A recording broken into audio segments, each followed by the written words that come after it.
bringing out the best in my life. Oh, God is bringing out the best in my life. Oh, the best, the very best, the best in my life. Oh, the best, the very best, the best in my life. What is God bringing out? God is bringing out. Prophesy the best in my life. Over your life, over your family. God is bringing out. Over all that concerns you. My life. Oh, the best, the very best. Yeah, yeah. The best in my life. Oh, the best, the very best. The best in my life. Let's go. When my life seems dark, He calls out the light. Even when I'm crying, I know He's working in the background to bring out the best in my life. You see, He's bringing out the best in my life.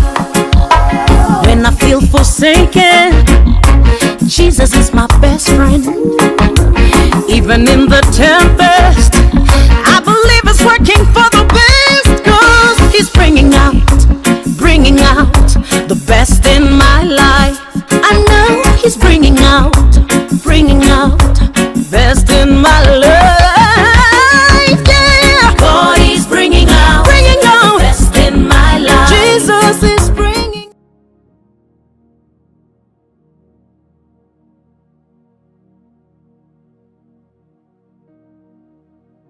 From wakubwa kwa wadogo, I greet you this evening. My name is Willy Mutwiri, and I will be hosting the show tonight.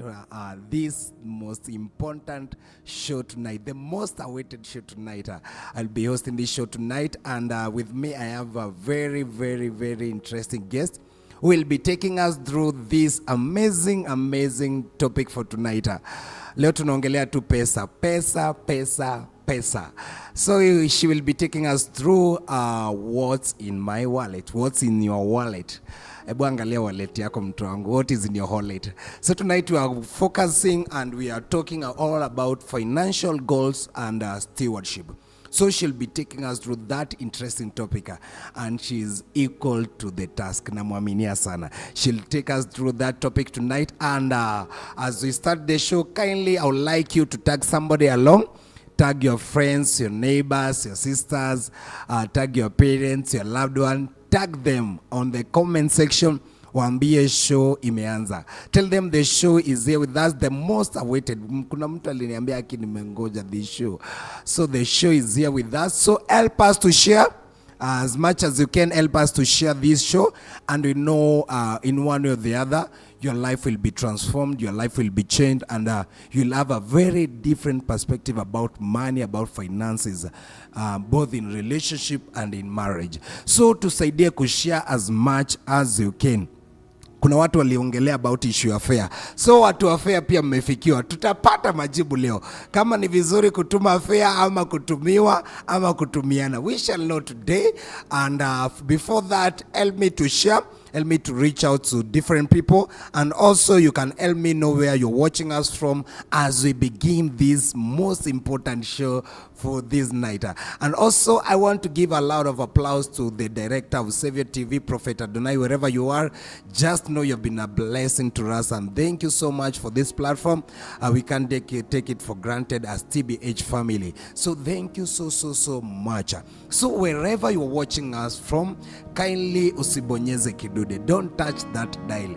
All you need to do is share, comment, and like. Share, comment, and like. That's all I require from you this night. In the next 45 minutes, let's be together, and I know that you shall be transformed marvelously. I know you shall be transformed in one way or the other, because the issue of money needs a lot of soberness. The issue of money, I know it needs a lot of soberness.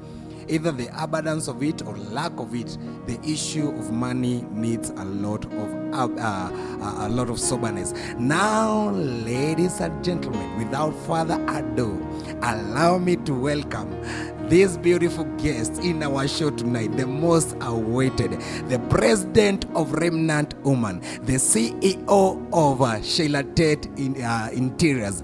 Ladies and gentlemen, allow me to welcome her on our studio tonight to make an introduction of herself. Atuambia anafanya nini, anatoka wapi, and what is our expectation tonight. Welcome, Apostle Sheila. Thank you so much, Pastor Willie, for having me together with the TBH administration. I want to say thank you for giving me an opportunity to be a blessing to the people of God. I'm Apostle Sheila Tate. I'm a wife. I'm a mother. I'm an entrepreneur. But what gives meaning to my life is my assignment. I'm the president of Raymond Woman Ministry, and I pastor under my pastor, Apostle, the prophet, Ezra Elisha. We pastor at the Revelation Word in Eldoret, Kipkorgat.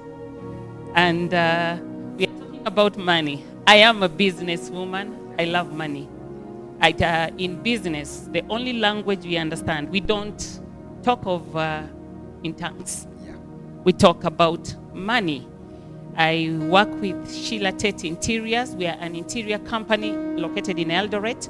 We do all interior decor in churches, in your homes, in your offices. So if you're there, hey guys, come and promote us. We are located at Hotel Merrill. Come and be a blessing to us. It is through our work that we finance the work of the kingdom. What are you doing with your money? That is what we are going to talk about. Maybe your money is just for chilling, but God has entrusted us with money, with all currencies you can talk about, to do the kingdom assignment. Wow. Hey, ameongea kama president mwenyewe. So, guys, we really have a lot to share tonight. I think this should raise your expectation tonight. This should raise your expectation. So let me check my comment section. Those who have already joined us, I see Jordan Mwekesa tuned in, watching from Ruaka, Nairobi, Sweet Fun TV, Kenya. Wow, amazing.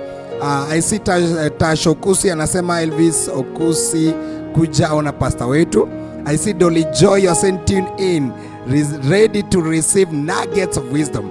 I see Alex Brillis, you're saying you're tuned in. I see Jennifer, you're tuned in.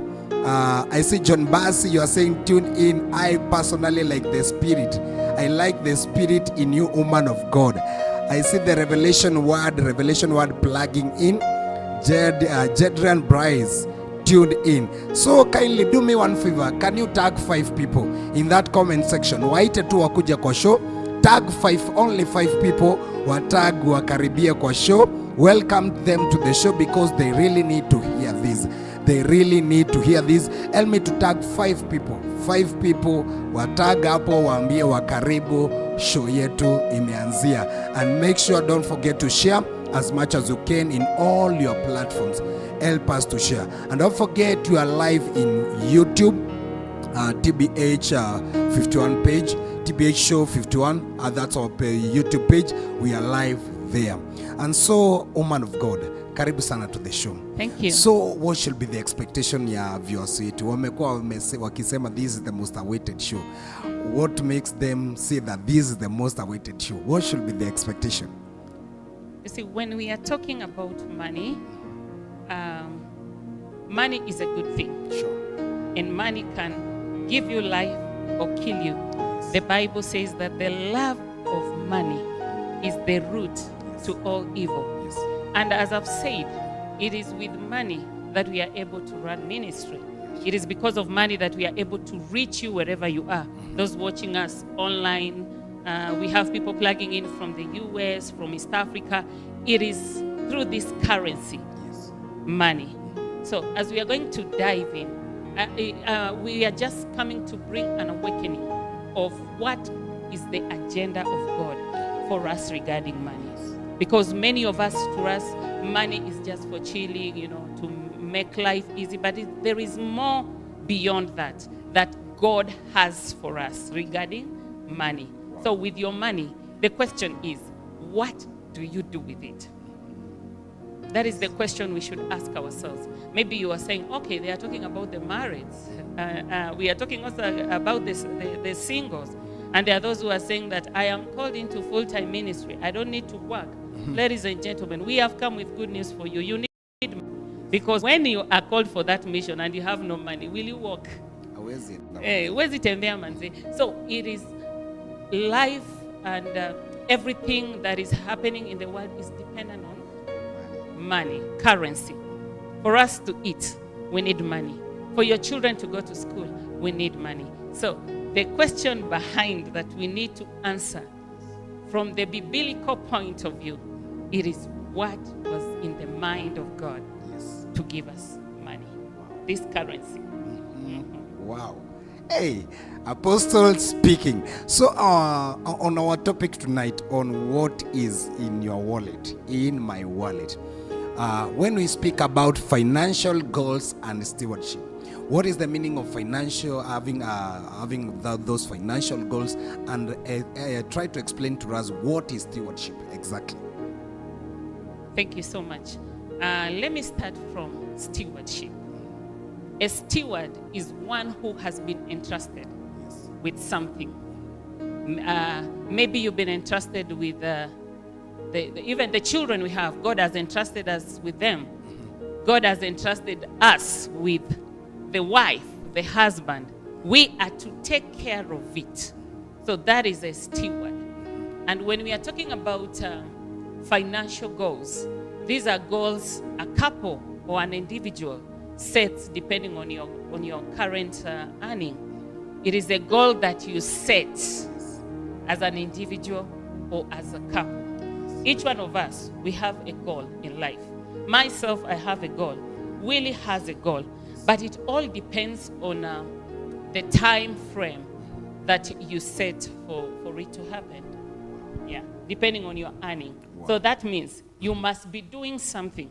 You must be doing something that brings this money so that you plan. You cannot plan with an empty hand. You plan with something, whether big or small. There must be a plan for it. Wow. And so I see there are some of your friends maybe to tag along. I see Tash Okusi. Tash has become one of our newest partners in TBH.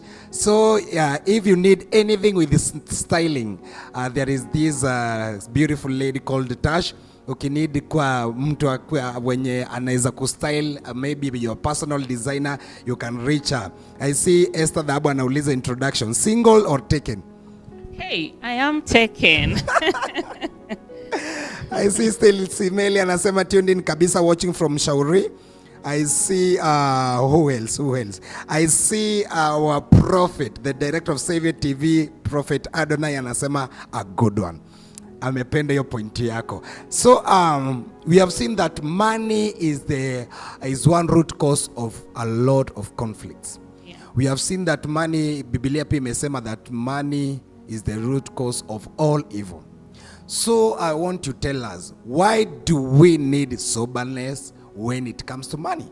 Because in the beginning we have said that the abundance of money can bring a conflict. Lack of it can bring some conflict. So why do we need soberness when it comes to dealing with money, especially in relationship or in marriage? Okay, the Bible says in Proverbs 31 that a good parent leaves an inheritance to his children and his children's children. Yes. A good one that has a financial goal that is secured. Yes. If you have a financial goal that is not secured, that is not planned for, there will be crisis. Now, we have instances where money is the root to all evil. Yes. The evil in marriages, the evil even in your singlehood. Because somebody is watching and they are saying like, mimi niko single and you know, I'm searching. Maybe you are a guy. Unasema, mimi bazi hata sijapata mpoa wangu. Yes. Even uyo mpoa wako, you will need money to keep her. True. Amen? Yes. Mm-hmm. Wow. So maybe to ask this question. We see the moment you have married somebody, that person is your helpmate, not your roommate. Now the issue of money. Kwa nini money ikikuja at times inaweka separation? Unaona your wife maybe as a roommate, not an helpmate. What can bring that separation? As I've said, the love of money Yes. is the root to all evil. Now, before we talk even about when we get married, we are having problems to do with money. Mpoa wako, let's say your wife is hiding money. The Bible says that in the beginning, God created Adam and Eve. And the Bible talks of the Adam and Eve falling. Now, let us run to the New Testament. Jesus comes as the second Adam and the last Adam. And he's restoring back the agenda of God. It was not in the agenda of God for us to fight regarding money. But because of the fall of man, that's why we have the disagreements, and we have the feminism rights. Unasema hii ndio ya madem, eh? I cannot pay rent because your wife. That is wrong. Jesus Christ came not just to save the lost, but the agenda. He came with a bag of the news of the kingdom. And what is this news of the kingdom? That a man and a woman, you become one. So there is no money jama, and there is no money wife.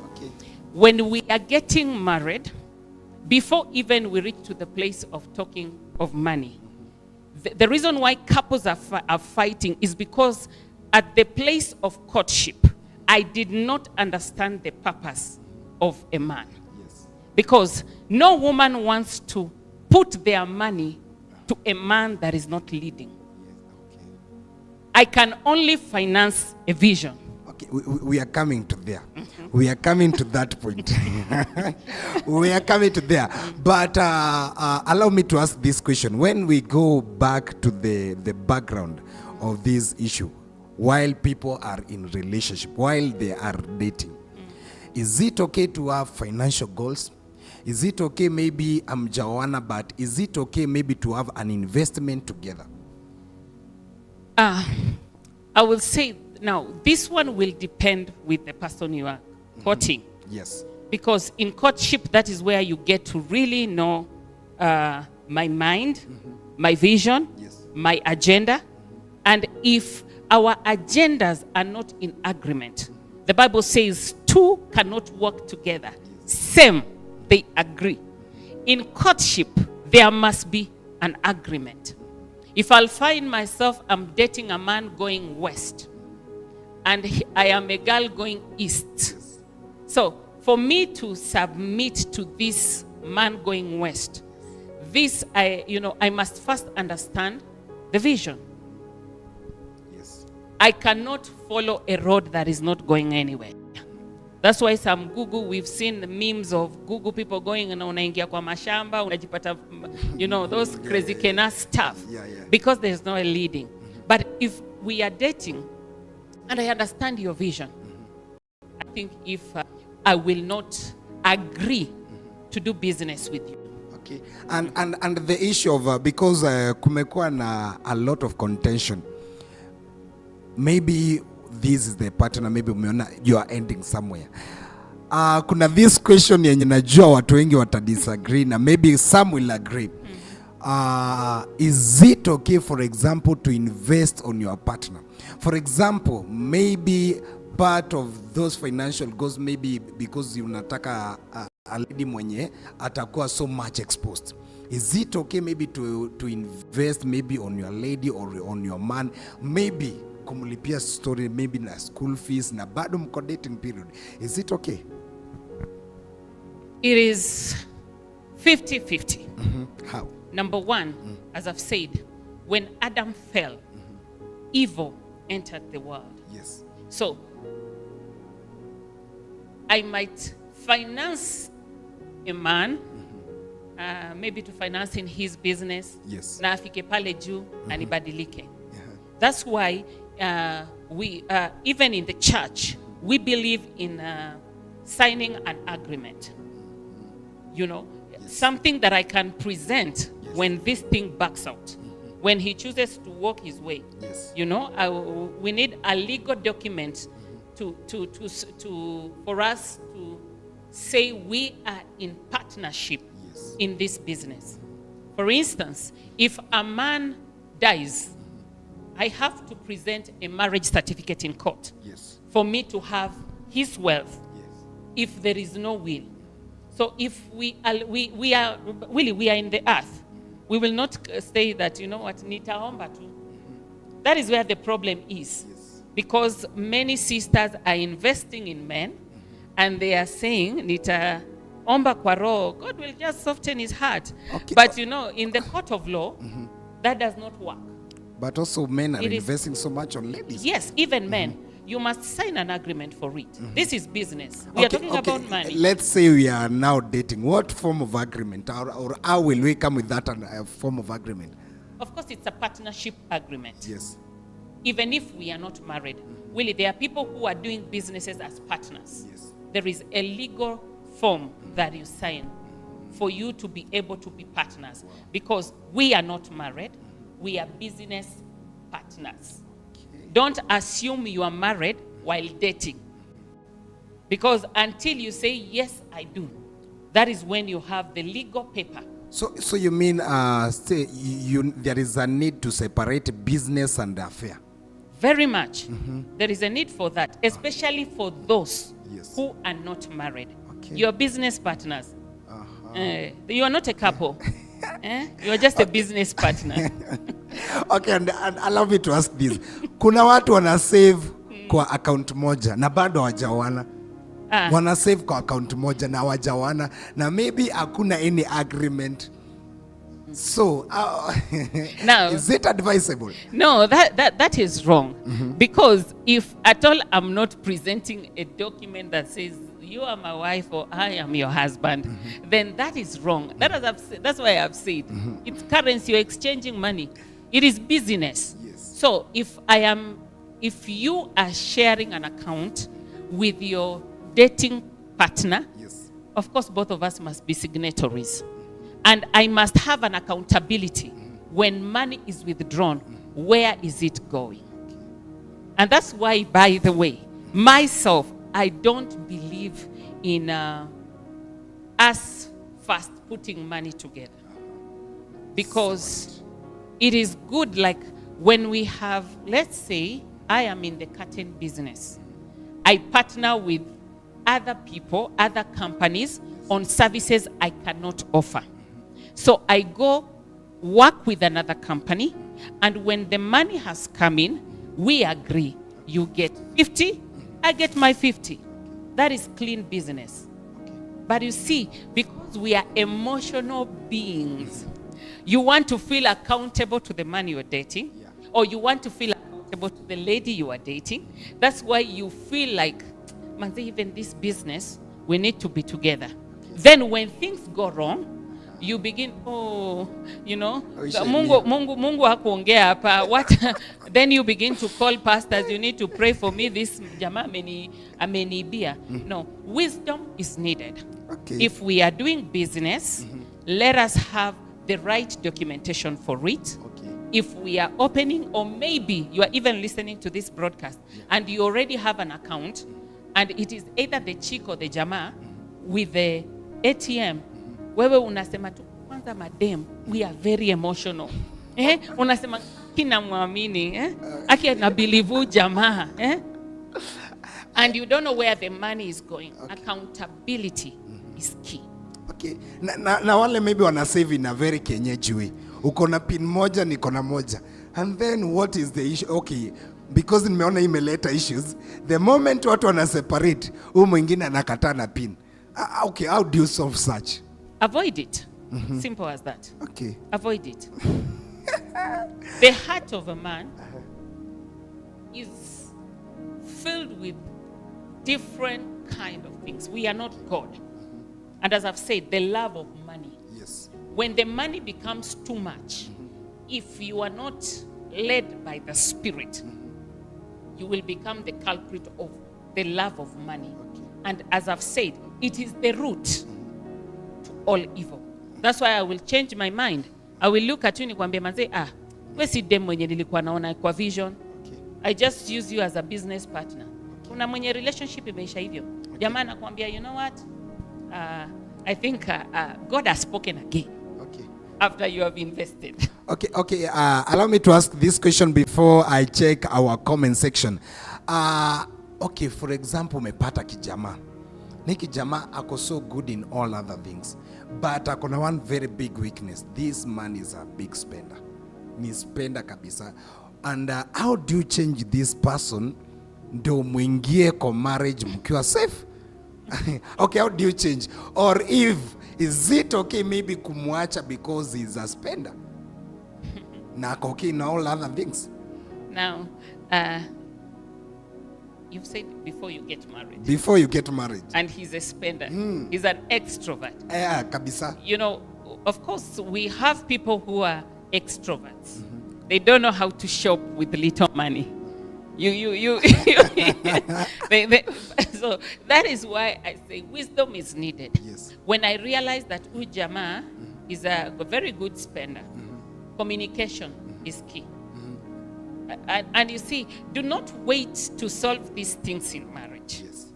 Solve them before. Okay. Whereby we come with a budget. Financial goal. If you don't have a good budget, Yes. you will find yourself in a crisis. That's why we have, among the components of financial goals, we have budgeting. You must be very good with budgeting. Yes. Buying what is needed and what is not needed. Don't leave him with the ATM card. You know, let us agree, maybe in the end of the week, this is how much we are withdrawing. Yes. You get your portion, I get my portion. Yeah, akitaka kwenda kuspend, ataspend vile yako. Okay. And we shall not also downlook the power of prayer. Okay, na kikataa kuchange, do you advise waachane? Not really. Not really. That is very petty. You know, if muna wachana just because of that, Yes. it is really petty. Okay. Because I don't think because he spends too much that ni kuache. Okay. Talking, communication, Yeah. and budgeting. Okay. Allow me to read wacha tulipe madeni ya Facebook. I see Apostle Jerry Mapesa anasema good. That's a very good point. Anasema Ivanovich Maraga Makana anasema ndio naingia. Ebu anza vizuri. I see Revelation word anasema Amos 3:3 cannot walk together unless cannot walk together same they agree. And then it must begin with knowing what's the agenda on one's life. Is it to invest together? Okay, Esther Dhaba anasema this is so powerful. Truth, ma'am. Dolly Joy anasema why does it bring differences in marriage when the wife is earning more than her husband? I think we are coming to there. I think we are coming there. Again, is it right for a woman to take Abby's responsibility when he's not stable financially? I think we are coming to there. Not that question. My person, come here, please. That's Ivanovich. Roda anasema very true. Nani anasema Stella alishuka amebeba mtoto mkononi loading hapo. Okay, I see. Modhiga Gloria anasema aki yenyewe you have been walking in darkness. Illuminators. Wow, that's amazing. Who else? Kuna Alex anauliza Jennifer Buyanzi, you left 120 on the table. Is this for you or for us?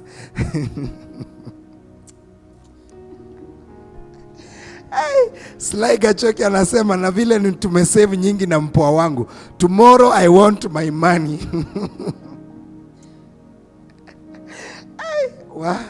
Okay. We continue. Continue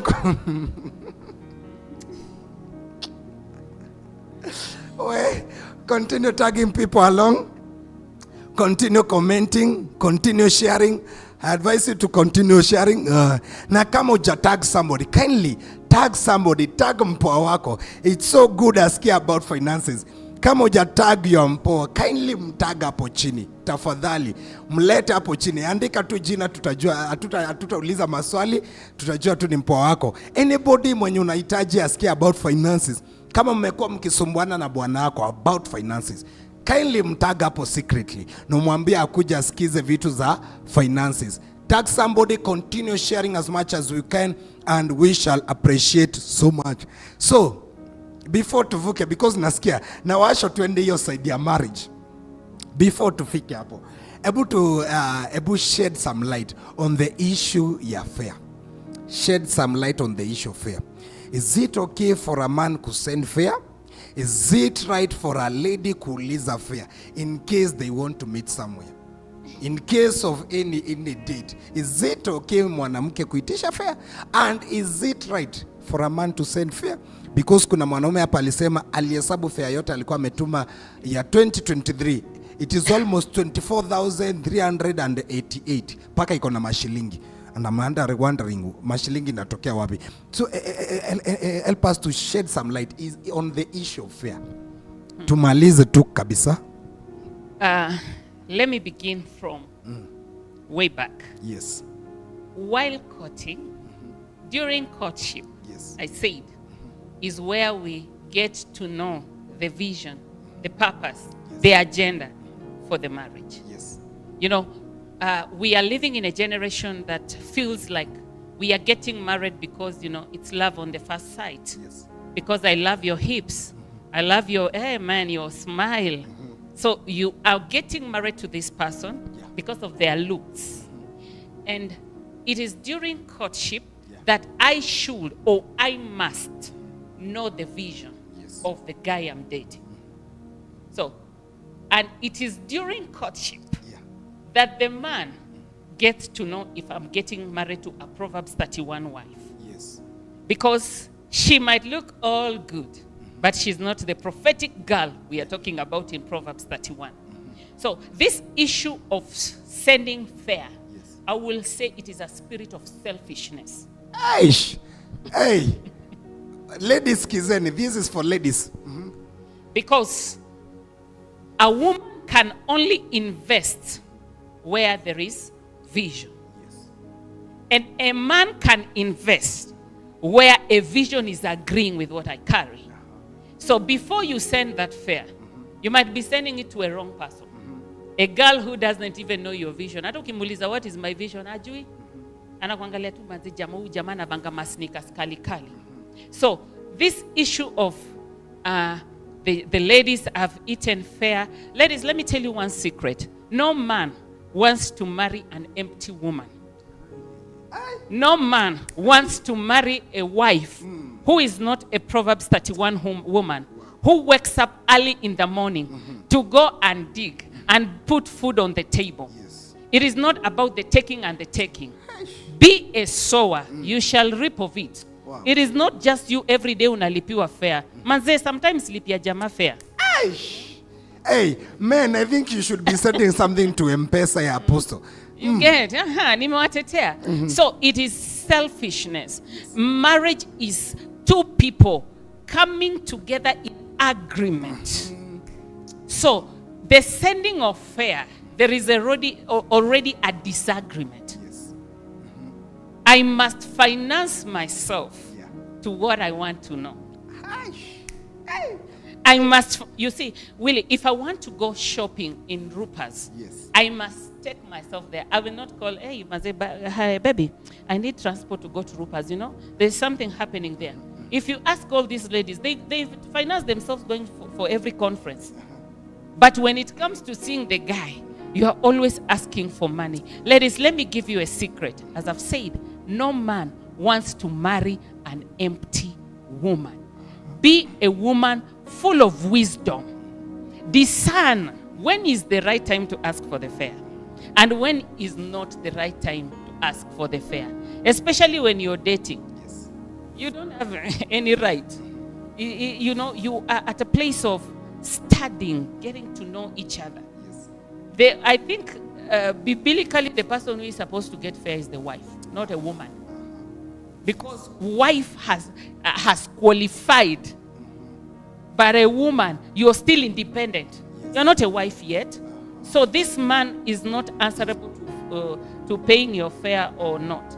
But to a wife, you are answerable to that man. That's why he transports you to your village. Hey. Hey. Lakini msinitupie mamawe. Hey, wow. Hey. Kuna mtu kwanza amesema Apostle urudi next week. Hey. Wow. Hey, kuna mtu anasema hey, watu hapa tumepona. Wow, that's a hey, wow. Thank you for shedding light on that. So ladies, tafadhali usiulize fare, jipeleke tu until you are qualified to be a wife. But before you become a wife, wewe jipeleke. Fuliza. Very correct. Kopa. Itisha tala. Upate fare. You meet what you want. Wow. So coming to this issue. Kuna mtu anasema Jennifer return my 17. Okay. So going to the issue of now courtship. Is it okay to take each other person's liabilities? For example, mmedate na mse amekwambia ninadaiwa this amount kwa bank. Niko na loan ya 70k kwa bank. Ama a lady akwambia niko na loan ya 50k kwa bank. Is it right or is it okay maybe to take each other person's liabilities as you get to marriage? Or even when you are in marriage, is it okay kuchukua madeni ya mse? Ama ukishtukia ako na madeni wewe kanyanga kubwa kubwa. Okay, I will say it will depend at the stage of courtship we are talking about. Yes. Because if I have met you today and you are telling me you have loans to pay, I will not pay it until we have come to the assurance Yes. that I am going now to be a wife. Yes. I will say now that is after you have met my pastor, you have come to, you've done the introduction, the families. That is when we can pay a date. When you're talking about financial goals in marriage, one of the things that as a couple should look at is how to pay debts, because debts are there. Yes. So it is okay for me as a wife to pay my husband's debt, because number one, a debt can cause stress. It can bring death. So to save, and I have the ability to do that, I would do that. Amazing. And this next question about marriage now. There are some people who are using finances as a gauge of the family authority. Should money be a gauge of family authority? Because we have seen that there are some people earning more than the other, and they tend to take those authority, especially the ladies. For example, you'll find the wife and earn more than the. Now coming to the question ya Dolly Joy, you'll find a woman and earn more than the man, and now amechukua this opportunity to take that family authority. Now I'm asking this question and help us understand more. Should finances be a gauge of family authority? No. That is according to the standard Yes. of the world. But biblically, money is not the gauge of family authority. Yes. The man is the head of the house, Ephesians 5. And the wife is to submit under that authority. But because of pride, because of the love of money, as I said, is the root to all evil, that is where you find women want to be in charge. Because the guy is not earning more. And by the way, this is not even just happening to Christians, even to non-Christians. It is happening even in the Christians' homes and the non-Christians' home, where you find a wife is earning a lot than the husband, and now wife anakanyagia jamaa. The Bible talks of the excellent, the noble woman. Excellent means yani hauna ata kabent kadogo. You are a woman filled with the Spirit of God, a kingdom-minded woman who knows the word, walks the word, does the word. So if your wife doesn't know the word, doesn't walk the word, doesn't do the word, pride comes in. But it is very wrong for us to, for a woman to feel like you are in charge. Even if your husband does not have the money you have, allow him be the man. Because God has entrusted him to be the priest of the house. There is no, by the way, even you will go to hell. If for lack of better words, I would say that. Because you have already disobeyed the word of God. It is God himself who said that the man is the head, not the wife.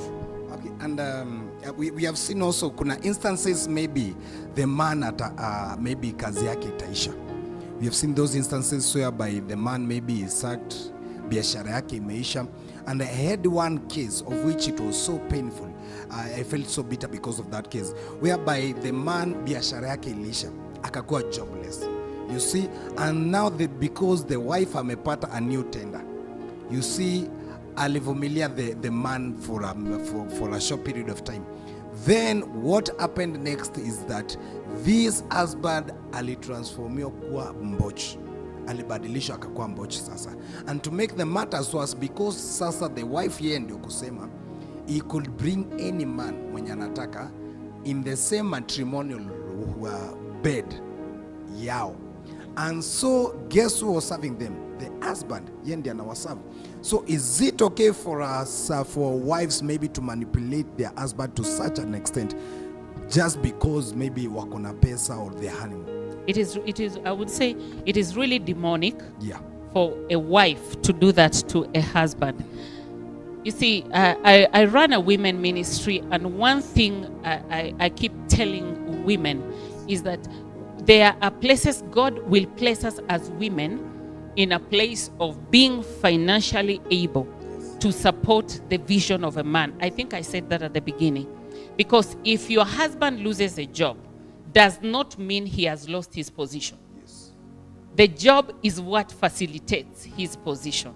So if your husband has lost the job, yours as a kingdom-minded woman who knows the word, who does the word, who walks the word, it is for you now to finance him. As we have said, Amos 3:3, two cannot work together, same, they agree. I should be the one who lifts him when he's down, not to subject him to be a maid. Because that is number one, is disrespect. And you will find even the blessing will not continue to flow. There, heaven shuts down on you because you have denied this man his rightful God-given position to subject him to a maid. And I pray grace over women that even those living with men who don't work, or maybe your husband has lost the job, I pray that you will be a good steward with God, what God has entrusted you to hold and support that man. Yeah. Okay, and you'll find some instances whereby the wife anataka kujua chenye mzee ana earn, but the man is so secretive. So my question comes whereby, is it okay for a man to disclose the salary, or the wife to disclose her salary? Is it okay? Because I think unafaa kutandika men saizi, because most of the men hawataki kuambiana chenye wana earn, and I don't know why. They don't want to disclose what they are earning. Maybe wanafikiria kuna vile their wife watawakalia. Okay, is it okay to disclose your salary as a man or as a woman? Proverbs chapter 24 verse 3 says, by wisdom a house is built, and by understanding it is established.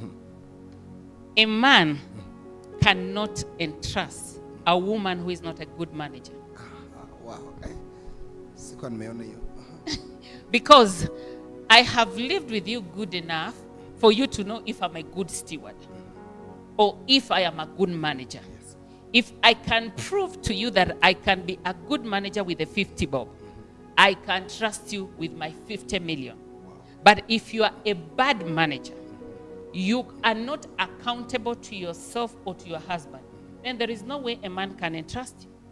And by the way, the reason why a man even may not entrust you with the money is because also you're very good at hiding, keeping your own money. Yes. You see, when two people come together in marriage, there is nothing I hide from you, Willie. Yes. If you can see my nakedness, what is money? Okay. I should be open up enough to tell you I earned 6,000. I earned 10,000. But you see, it begins with a place of accountability and good stewardship. You will find in such marriages, there is struggle. Nani analipa rent hii mwezi? Nani ananunua food? Because there is no accountability to each other. I've said, and I will repeat this over and over and over. Two people in marriage, you can only have a successful marriage if you agree.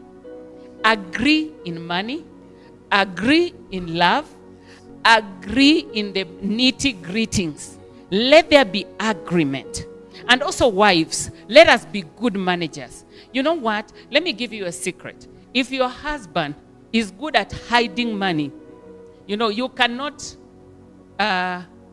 do the worst to a person doing worst to you. The best way to deal with such a man, prove to him that you are of a different caliber, that you are a Christian woman. It is by your salvation that he will be saved. Because if I can bring my money to the table, and I tell you, babe, this is all that I got, you know, this is all that I have. So let us work with this. You see, that man anakaga na hiyo guilt. Hey, manze wife, leo ameleta do na akani entrust. It puts a conviction in the man. Let us be women who plant the right seeds. Okay? Let us sow the right seeds. We shall reap of it. Eish, amazing. So allow me to read tukimbia kwa comment section nilipe madeni ya Facebook. Sijui tunaanzia wapi. Kuna Ivanovich Maraga anauliza, discuss how money breaks marriage and how should be managed. Who else? And then I see Kate, I see John Basi anasema tuma hiyo namba ya M-Pesa, sijui nani anauliza. I see Kate Stanil anasema you are right. Let the men be given their title to be man, the head of the home, no matter your financial status. Wow, amazing. I see Jesse anasema following. I see Esther Kagea following. Nitakuja na ujimoto. Mtajua mji. Okay, Delija anasema, but where this woman is full of wisdom. When I grow up, I want to be like her. Okay, you have become somebody's mentor already. Nekesa Sara anasema, I like the show, so encouraging. I see who else. Sijui Jennifer na Alex ni wapoa. Wameletana juu kwa comment section vibaya sana. Nowadays, even married couples trust each other with their bodies, but not money and their bank details. Okay, a manage, I see Revelation and Sema, a manage brings it to the table, then discuss on what must be the targets to spend on. Coming to that point, should money be directed to one pool? Is it okay to direct money in one pool and then you do the budgeting? In marriage? Yes. Yes. Yeah, we bring the money together. Yes. Draw the budget. Do the right investments. Yes. We are talking about financial goals. Yeah. Having insurance. We need the medical cover for the children. We need we can invest in businesses. Yeah. Budget for the house. Budget for education. For emergencies in case of sicknesses. Yeah. And also for vacation, manze. Wow. You just don't work and rest. You need also to budget for vacation. Okay. So so in this budgeting, usikose mali na ujataja tithe. Na tithe. na sadaka. Hiyo ni muhimu. So okay, how do you tuseme una kwa 100% of your earning, how should you divide it? Now, I will say that will depend also with the family, with the size, with the investments that you have. Maybe simply Of in course, percentages. because out of 100%, Yes. we need to give the 10%. Spend less, Yeah. save more. You cannot eat more and save less and expect a successful future. You need to save more, spend less, and spend wisely. Okay. So in terms of percentage, what percent should go maybe to bills, catering bills, and all sorts? Also, as I've said, that one will depend with the bills. There are homes that have bigger bills, smaller bills, because we are talking of utilities, the internet, and all that. Like right now, we are living in a life where utilities actually is more. Yes. Because saizi very few families wanachemsha maji ya kuoga na kuni. We use electric heaters and all that. So let's say we use the 20% to sort our bills. Then we have the saving, and then we have as well the 20 plus the 30%. So let us start with the 10% of our offerings Back in we 90. have given. Then we have the 50 that goes to the savings account. Then we have remained with how much? 30. We have the utilities. Then from the utilities, it will depend. Let's say we'll have 15% for the utilities. Yes. 5% for the holidays, the vacation, and all that. And let me just say, like, the 10% is what you spend. Okay.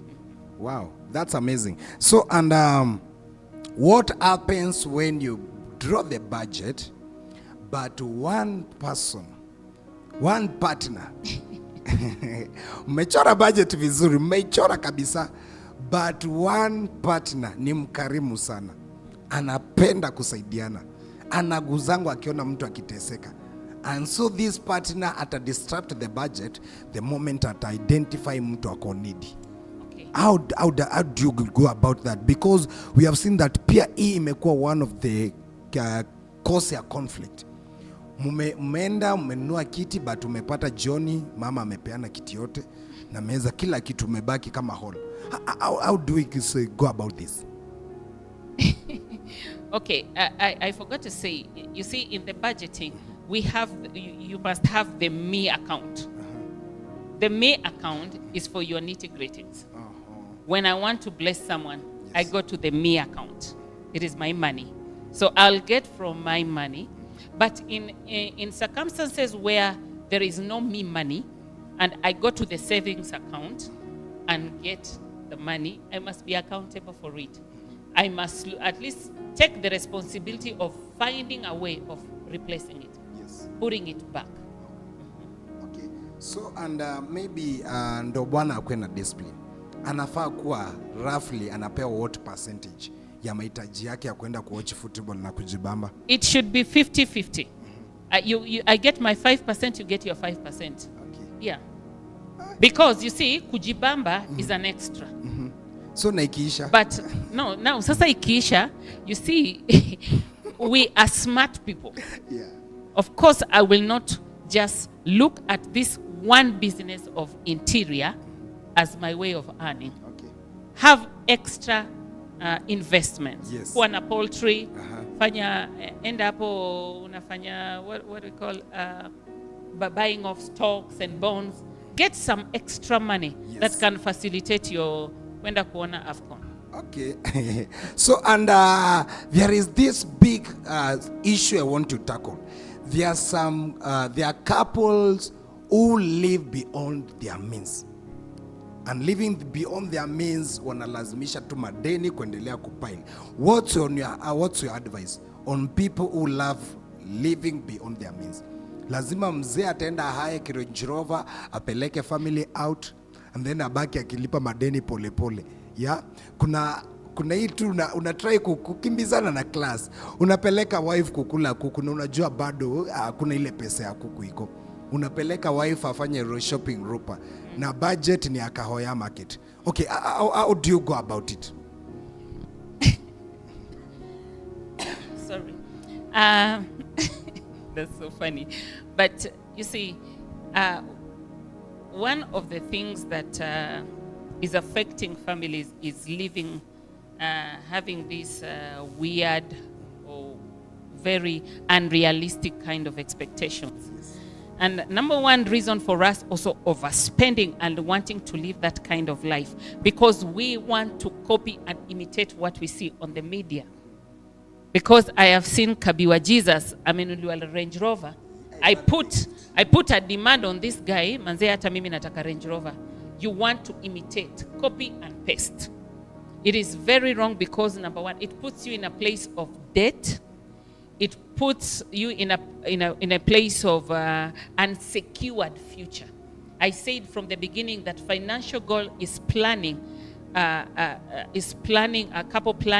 for a secured future.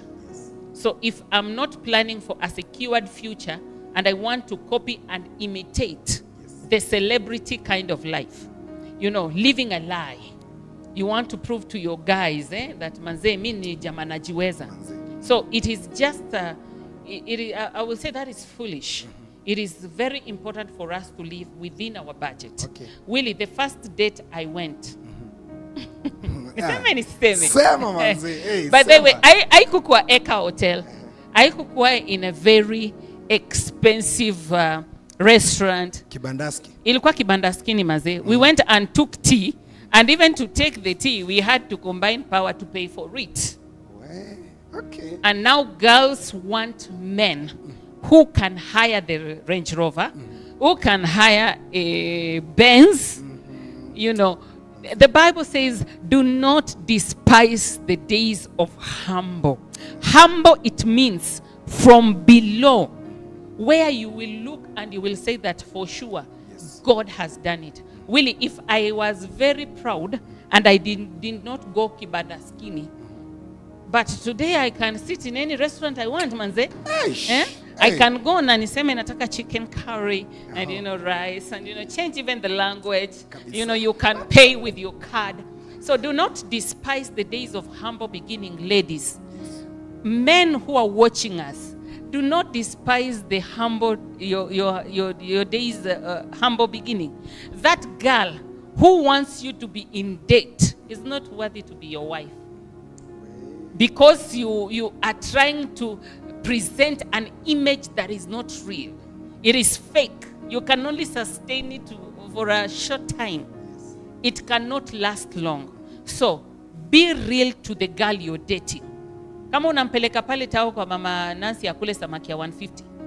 Peleka akikata. Just know that this one we cannot agree. Hatuwezi kuendana. Sasa it is a life that you cannot sustain. And that's why when you have received that kind of life, Willie, there are people we cancel who have, you know, jamaa anakuja kuniona, maybe I'm not living in Eldoret. We met through Facebook. And now you are coming to see me in Kakamega. Umeomba gari ya beste yako. And then unakam unaniasha manze, babe, I'm coming. So when I see you from the first day, I am like, hatutapiga route 11 na huyu. Tunapiga route 4. Amekuja manze amechapa suti umwamba beste yako umwambia basi nisaidie ile ya wedding. Umengara. You want to bring an image that is not real. It is very important. While courting, be real. Be who God has put you to be. So that this girl can love you the way you are. Amen? And by the way, even ladies, sometimes we are not real. Me, by the way, my first date nilienda, nilikula, sikujifanya, nilimanga, so that you know the baggage you're taking. You know, I want you to know. The guy on the camera has really laughed. You know, be real. Kama weni unakula, Jennifer Bianzi, if you're eating, eat. Let the guy know that you are eating this kind of portion, so that he can work hard you know, to maintain you. But you know, girls, you make these guys, you know, go into dates, they take you for chips chicken, then you come, you just do 2 fingers and you're like, I'm cool, I'm okay. And indeed you are hungry. My sister, eat. Let him know the baggage he's taking. Kama we ni mukuli, unakula. Eat everything, finish. Ajuange manze, yeah, I'm taking a good eater. Na ukikula zaidi ya budget manzi, because budget yetu ni ya 500. Umeenda umechukua kuku, chips na samosa. Na umesema kuku ingine take away. Na budget yangu ni ya 500. Tulikuwa tukunye tu coffee, ilikuwa coffee date. But umeifanya lunch na supper. You see, men, also you need to be smart, you know. When you're inviting a girl for a date, go and make the order, especially if your budget iko tight. Fika huko and then surprise the chick. Woo her. You know, you must woo me. Let me feel like nikifika hivi nasema, babe, you know, as I was on my way, I just thought today we should eat Chinese food. Kupa unajua umepiga budget ya 500. Umeambia chef, changamuka na hii 500 ni ya watu wawili. You see, this babe will be like, oh baby, they will be moved by it. But kumbe unajua umecheza kama wewe. Wisdom. And you see, girls, as much as I'm telling you to eat, I've not said ask for takeaway. Okay? I've not said ask for chips chicken, uweke kwa vikapu, you know. Eat like a lady. Finish. Come on, it doesn't mean eating like a lady atutamaliza chakula. But Apostle, nakumbuka there is a date, kuna date nilipeleka mtu. Mimi nimemwambia niko fasting. Manze nimempeleka tu, nimempeleka eka kuonyesha class. Na sasa niko na 500 tu. But tumeenda hapo. Mimi nimemwambia sikuli, niko fasting. Juu najua mfuko vile iko. But kufika hapo the lady anasema, eka chips kuku ya watu wawili. Maana na mimi budget yangu bana iko inasoma. Sasa inabidi tunakazana Johnny niongeze 300 kimeumana. Okay, this is for ladies. A lady akiitwa, Amandi anafaa kufanya hoda. Ama anauliza lady chenye anakula, tuna agree kwanza. But isikufike mali a lady ndiye anaruka kuita waiter, kindly kuja tuletee kuku 2 hapa na chips kuku. Okay, we at the Revelation word we have the kingsman is the men wanafundishwa hizi vitu. So if you are taking a lady outside, number 1, don't be too spiritual. That unapeleka dem na una fast nini? You know, you want to, are we going to for prayers, Willie manze? You cannot take me out and you are in fasting. Why are you taking me out? Kama una fast nipeleke prayer mountain. Tuombe. But if you are not fasting, you don't take a girl out when you are in fasting. Let us stop spiritualizing relationships. You know, you want to be too spiritual. Rakatalaba, babe, what are you gonna have? It doesn't work that way, my friend. You know, I communicate to the language that I understand. So before you even take a babe out, stop fasting. Maliza fasting yako, omba, enda prayer mountain, fanya video, piga samba, fanya mambo yako. So when you are taking me out, be the gentleman. A gentleman is not one who is fasting. A gentleman is one whom we will toss with, you know. You know, I want you to give me this heavenly treat. Don't be too spiritual and you are like, manze, babe, you know, our pastor, my friend, is your pastor coming to live with you in your house? So, guys, tumeagree. Ukipeleka them out, no fasting. Be you. Be real. Be the man. Woo this girl. You know, when you take her for outing, you know, I have observed how men treat women here in Kenya. And sometimes I feel like beating some of them. Because manze, umepeleka dem out, unamwachaji kalishe, wewe yani ni kienyeji Pro Max. You know, when you take a girl out, be a gentleman, manze. These things we watch in movies, make it real. Don't make the girl live in watching Telemundo, imagining. And then akikutana na brother, amekutana na brother Aluda. Aluda ata mvurutikiti. And then this girl will say, no, this is not the one God gave me. And yet he's the one. But because you are not doing these things, take a girl out, pull a chair for her, let her sit. You know, before even she begins, you know, the way you behave will make me behave. Lakini nikikuwa napewa ni jua kali, hata mimi ndakuwa tu jua kali. I will respond to what I see. But when I see class, even mukipeleka mademu wenyu out, come smart, manze. Put loron, brush your teeth, chew some mint, smell nice. There are some brothers midomo maze. Agaya hena, unava mask. You know? You are like, hey, brother. So these things they really put off the girl. So you pull the chair and you ask her, hey, it's good to see you. You look beautiful. You know? But sasa wewe unajifanya vile wewe umejaro when ni brother sister wa church. Umekutana na sister wa choir, sister Jennifer. Ni sister. You know, relate. We are not in church. Relate. Create an environment that will make me trust you with myself. Oh my goodness. You get it? Alafu pia saa zile, the way you're eating, table manners, table etiquette. Don't chew like you're chewing miwa, you know. Chew nicely. Do your nails. Kuna majamama kucha zao ukiangalia huku ndani ni black, or you're pricking your nose. You're doing unwanted things. So let us not turn off the girls. My sister, I think I'm speaking for you, especially the born-again Christians. I know we are in January and we are fasting. Please, if you're taking me out, nipeleke saa zile unaenda kubreak your fast. But hata kama unakuja ume breakfast, brush, you know, comb your hair, look nice. Usivae macrocs. Unakuja na unwanted t-shirts. Presentation matters. First appearance is what a lady will look at. Do you know what ladies look at? We look at your shoe. We look at your watch. We look at your teeth. And I can say that this one I can kiss or not. Because there are those ones, even when the pastor say now you can kiss the bride, you remember the first appearance. You are like, God help you.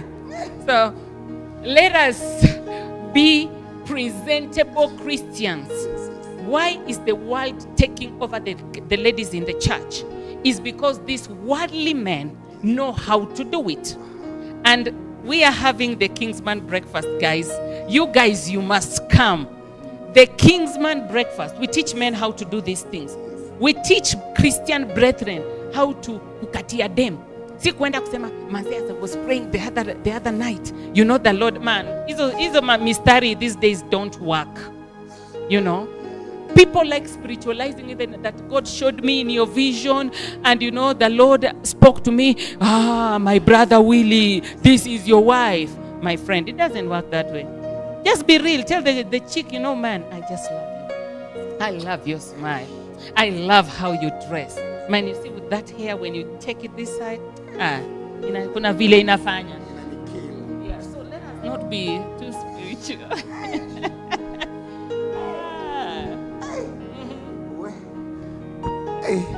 Kama hujakuwa na notebook sijui umekuwa na nini. Hey. So ladies, I think wameupgrade pia. Wow. I think wasiitishe take away. Ladies, tumesema stories za take away. We're not gonna do that. And let me say this. There is also this habit when a guy invites you out and you want to take your beste. You invite all your 5 friends. The guy did not invite your friends. The guy invited you. And you see, we are living in a time that the world is very wicked. Trust you me, you will go with your beste and the brother will change mind there and then. Ataangalia u beste yako, sijai ona kama hii, wacha niende na hii. So when a guy invites you out, it is wisdom for you to go alone, not to take a crowd. Go alone and get to know this jamaa. How is he? Anakulangaje, anamezangaje, ama anakunywanga chai akifanya Jua mapema. Amana, mapema ndio best. Yeah, it's good. It's good to know early. Ndio unaanza you start making him. You know, women, we are helpers. Now when ukiona jamaa wako akona hizi weaknesses, now you begin to talk. You know, babe, I think this is uncomfortable for me. When you prick your nose, it's a turn off, baby. Ukigundua mdomo yake inanukanga sana, mununulie mint, bariki na mint kila siku, unamununulia mint. Unaambia, baby, I just love buying you mint. Ukigundua ananuka jasho, unanunulia deodorant ama spray. Yeah.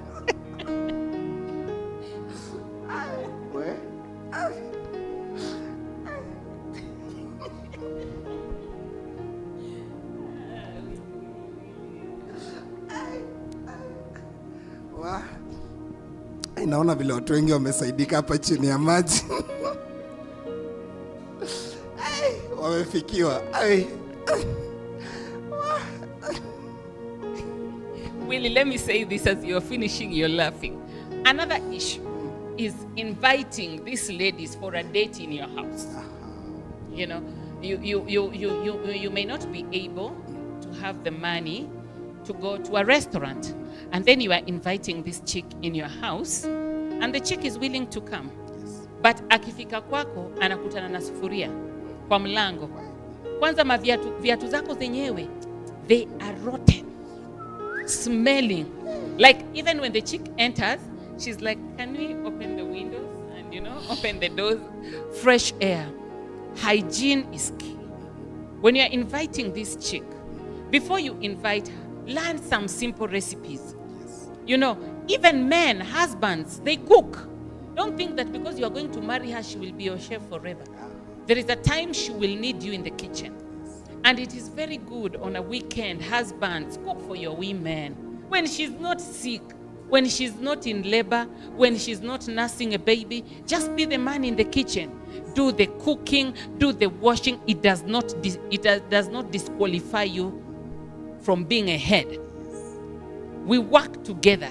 So cook for me when I'm not sick. So before you invite huyu dem, jifundishe kupika mayai, jifundishe kupika mchele, jifundishe kupika nyama. Wewe kwanza unataka kuminvite akuje kwako akupikie. Manze, you need to learn these things. Practice makes what? Perfect. I can tag somebody. Don't invite us, the ladies, eh?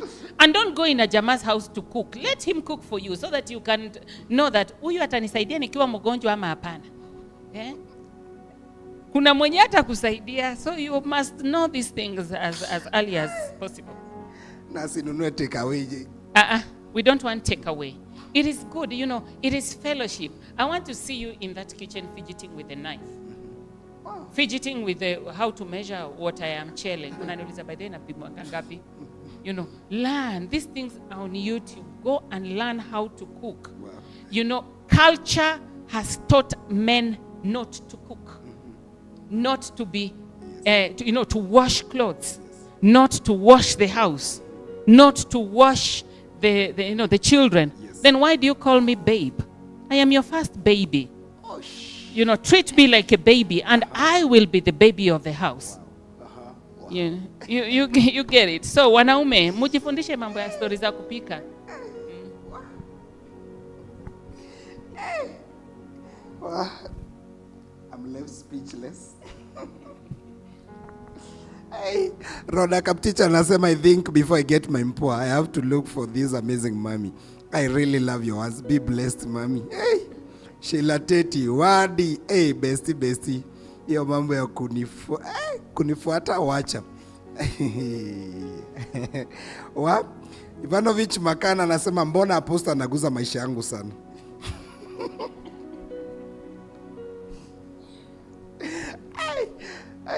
Sly Gachoki, keep your money. Mambo ya sharing is caring, wacha. Tasha anasema, Elvis Okusi, jifunze kupika chapo.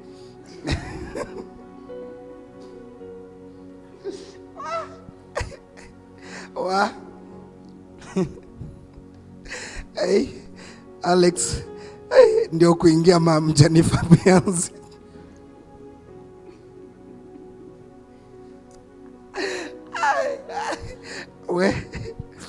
Hey, parental Laurasia, practice makes perfect. Men should also know how to cook. Take away food bana, hapana mtu apike ujue.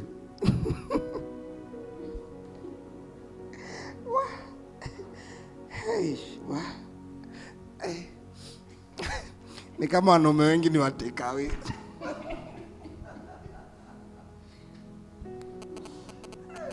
Wow. Okay. Wow, okay. So, ebu ambia wanaume sites za kufuata ndio wajue kupika. Wanaume, just go on YouTube. You can Google, you can search, cooking recipes, and you will be able to find so many videos, uncounted videos on YouTube, on TikTok. There are simple recipes.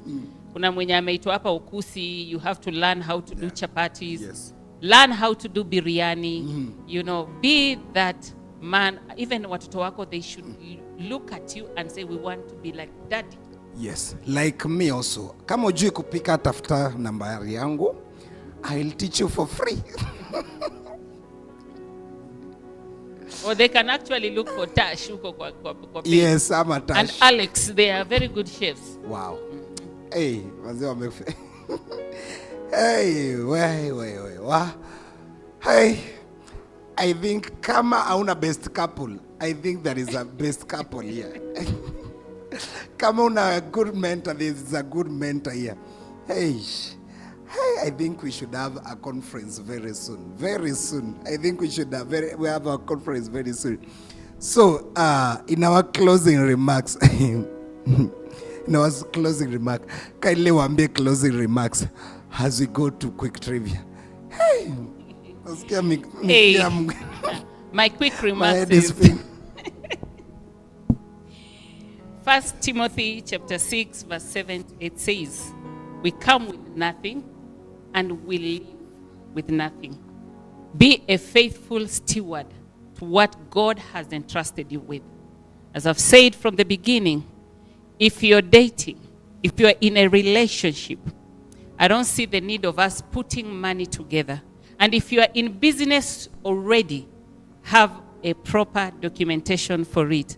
Because anything can happen, though we don't wish anything bad for you, but have the wisdom to have the right documentation. And for the ladies, a house is built with your own hands. That relationship is built with your own hands, and it can be broken with your own hands. Be wise, be sharp, be a kingdom-minded woman. Wow. Hey, now go quickly to our quick trivia. Are you ready for this? I hope so. Okay, what is your favorite nickname? Tate. Tate. Who is your best mentor? Prophet Ezra. The most weird thing you have eaten so far? There is a type of food in Kampala. It's called a penagira. I failed to eat that one. Okay. If you are to bring one law in marriage that has never been brought, which could be that law? One law. Hey, God. That is the law I'm thinking about. It would be. It's funny, dance with me. Okay. Okay, what is your favorite quote? My favorite quote is knowledge is power.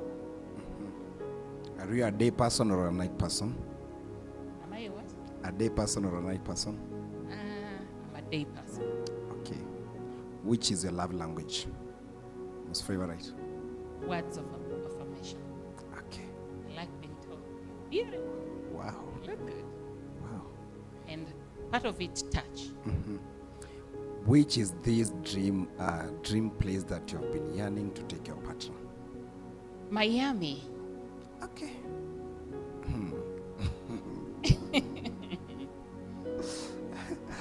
Okay, what's your favorite meal? I love chicken curry with naan.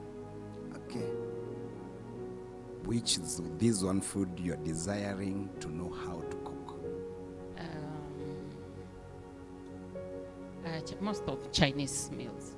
I'd really love to learn how to cook them. Okay. Your most favorite unique thing you are yet to do 2024? Doing the most, the baddest, the greatest, the biggest conference 2024 Elect Woman. Wow. Ish.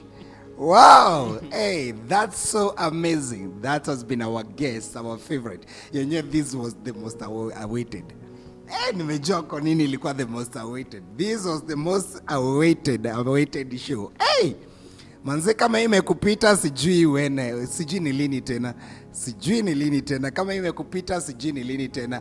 To get our president's show number, kindly unaweza opea namba yako, maybe wanaweza kutafuta for counseling. Mostly those men wenye wanataka kujua kwenda date ni kumaanisha nini.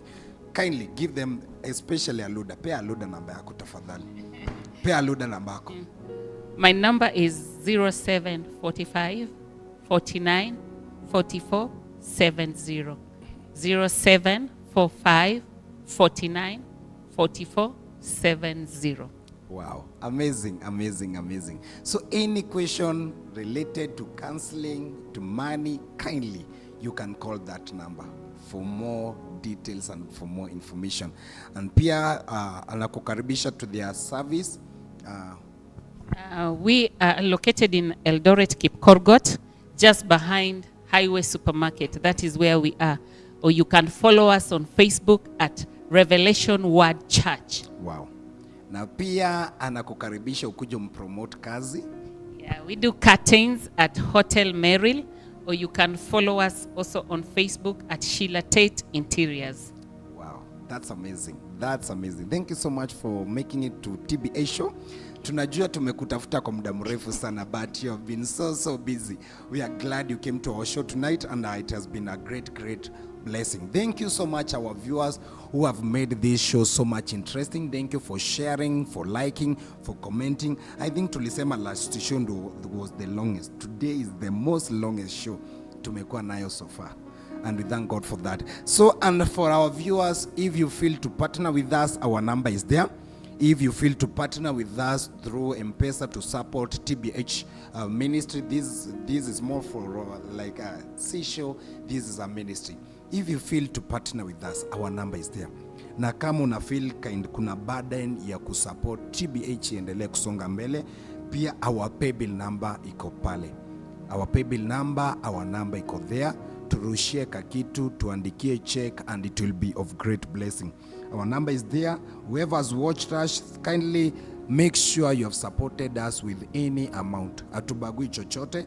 Make sure you have supported us with any amount. Our paybill number iko there, na pia our M-Pesa number inasoma hapo kwa bio.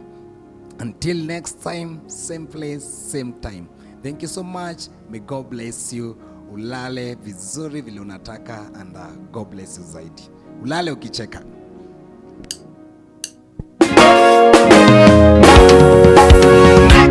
God is bringing out the best in my life. Oh, God is bringing out the best in my life. Oh, the best, the very best, the best in my life. Oh, the best, the very best, the best in my life. What is God bringing out? God is bringing out to prophesy the best in my life. Over your life, over your family. God is bringing out all that concerns my life. Oh, the best, the very best, yeah, the best in my life. Oh, the best, the very best, the best in my life. Let's go. When my life seems dark, He calls out the light. Even when I'm crying,